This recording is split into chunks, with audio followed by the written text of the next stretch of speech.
And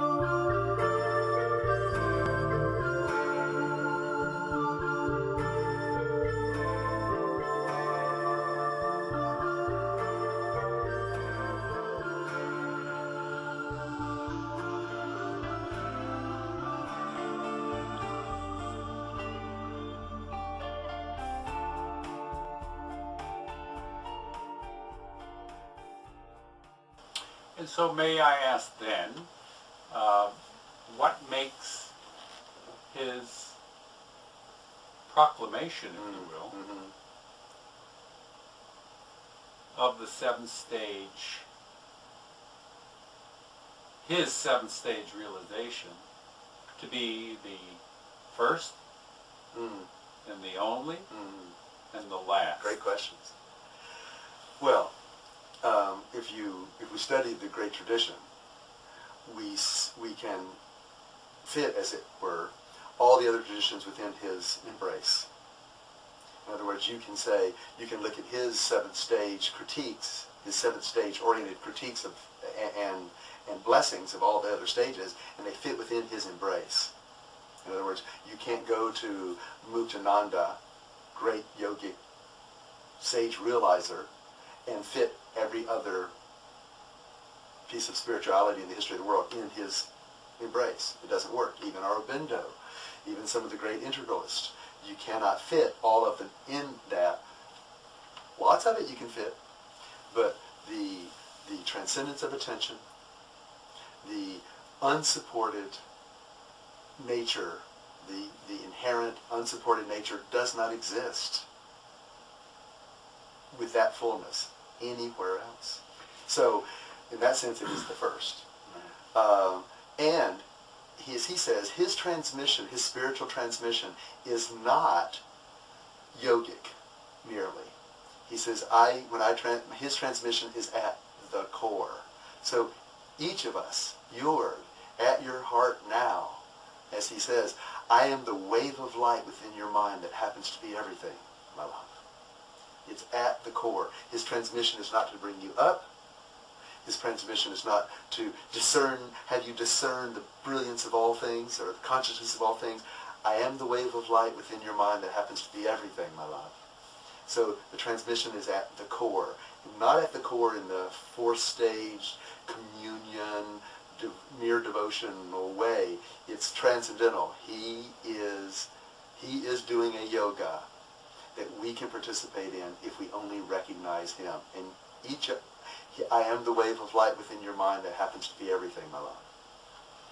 So this time, because part of what we're speaking about is the cosmology of the conditional world, and the light or the wisdom that is now being brought into, or I should say, has been brought into, because prior to the incarnation of Adi Da Samraj, this understanding has never been awakened in the world nor in the cosmos. So that's not just a casual statement. Or a proclamation. No. So, we have to understand that this time is unique. He is the first because it's never been, if you will, revealed before. He is the only because there is only one. So you don't have to duplicate it. It's not you who's duplicating anything. It is only one. And it is the last because it doesn't have to be done again. It's already the case. It's already done. It's already completed. And so, as he says, he is now in this transcendental seventh stage samadhi, waiting for the understanding of others to come to him, and to the place where you get to the threshold as your own separate attention, jiva, soul, individual soul, understands the subtlety, the purification. And that last distinction. where that grain of that sesame seed that they talk about, that root in the right side of the heart, that's... He says that in the traditions it's called the atom in the heart, or the last shred, the soul in the heart. So we have soul realization. Soul realization is a great realization, because you realize your oneness with spirit itself, but there's still soul. Right. And then you, as he says, I will forever stand at the threshold and until devotees approach me in the seventh stage, and I will receive their prayers that are their whole bodies. So when we come to soul realization, when we are spirit itself, then the devotion, the whole body devotion, we fall out of ourselves into him, and that is which is only. It's not like him, like it's a cultic thing. Right. It is the onlyness of God. And this is where we're speaking in a transcendental way. We can't speak. We're not speaking about body. We're talking about the regeneration, if you will. The sixth stage, what he's referring, is the Amrita Nadi. It's the Nadi. It's the most subtle of the subtlest nadis, the nerves, nerve points, the nerve of nectar. Right, and so it's not in the heart; it's at the heart. Its feet is in the heart. He calls it. I mean, the traditions is called the heart on the right, and then which is at his feet. And so the seventh stage, what he's speaking about, is the regeneration, where that now goes into the light. So for the seventh stage devotee, although he's with Adi Da in that seventh stage, because there's no difference, he's not the spiritual master. No. There's only one person in his room. And so all of this, yes, yeah, all of this is only, if you will, paradoxically, approaching the doorway, the threshold of no otherness. There's no difference. Onlyness, the onlyness of God. Onlyness.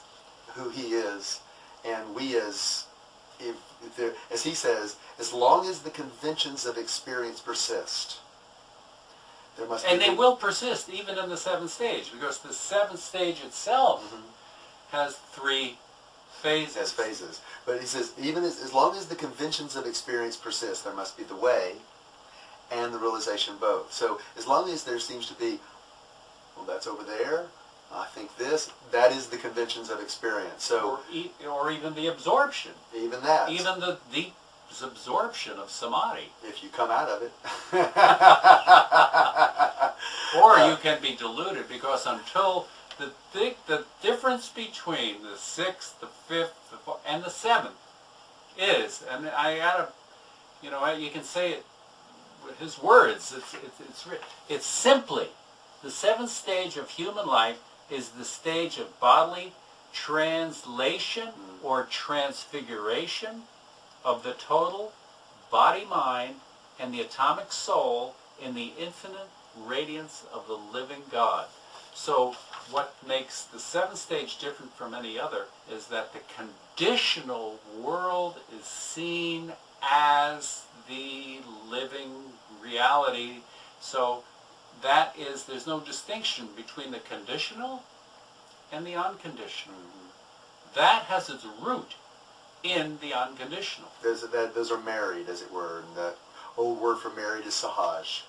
And so there's a marriage of Shiva and Shakti, of conditional and unconditional. It is a singularity of my Francis Popkin quote is applicable here. Truth is in the moment, this instant, in which there's no meaning, no cause, no motive to any effect.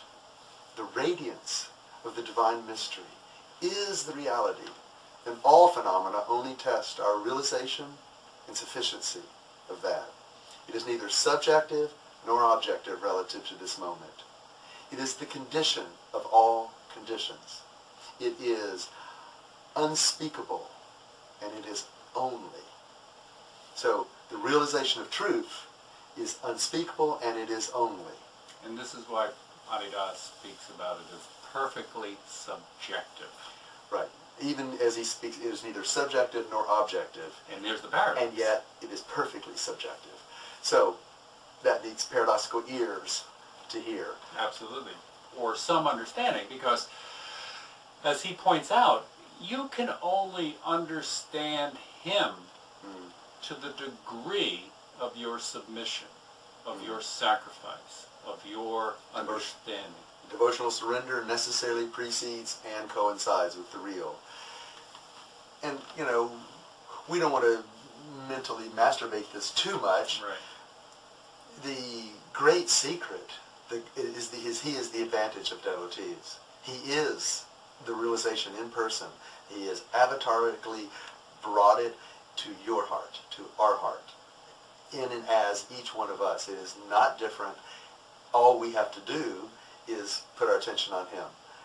And that is as simple as watching him, listening to his word, reading his word, listening to his word via electronic means. Give our attention to him. There is a great magic, as it were, bad word, but there's a great advantage, because he is this. He is the unconditional reality in person, and when we give him our attention, we naturally mature through the stages, because it is rooted in the seventh stage. We're not building ourselves up for this first, second, third stage, fourth stage, fifth stage. No, it starts at the seventh stage and then draws itself to the fullness of maturity, so that we can. Right. And that's what he speaks about when he talks about the seven stages of life. The seventh stage of life is not the culmination of this process of 1, 2, 3 up to 7. It actually is the beginning. It begins in the seventh. It begins in this understanding, whether it be in the simplistic understanding of it, to the intuition of it, as it evolves, because there is the process of purification. There is this process that's. But as he says, then it is a process of grace. We recognize him. We recognize the magnificence of his word, of his teaching, of his person, and in that we are gracefully matured by that. Because the transmission is always alive. And he has enlarged it, magnified it, empowered it with atom bombs at our core. Which makes this time in human history absolutely unique, because this understanding and this siddhi has never been awakened in the cosmic domain, and that cosmic domain covers everything and everyone. And so if you're still limited to the body, and when I say cosmic domain and you put it into a planetary system and a Milky Way system and a galaxy and all of that scientific materialistic, it's still rooted in this body-based understanding of the sun is the doorway to the light. And the cosmos is the doorway, and somewhere out there at the end of the universe, and the Big Bang in the beginning, is that journey.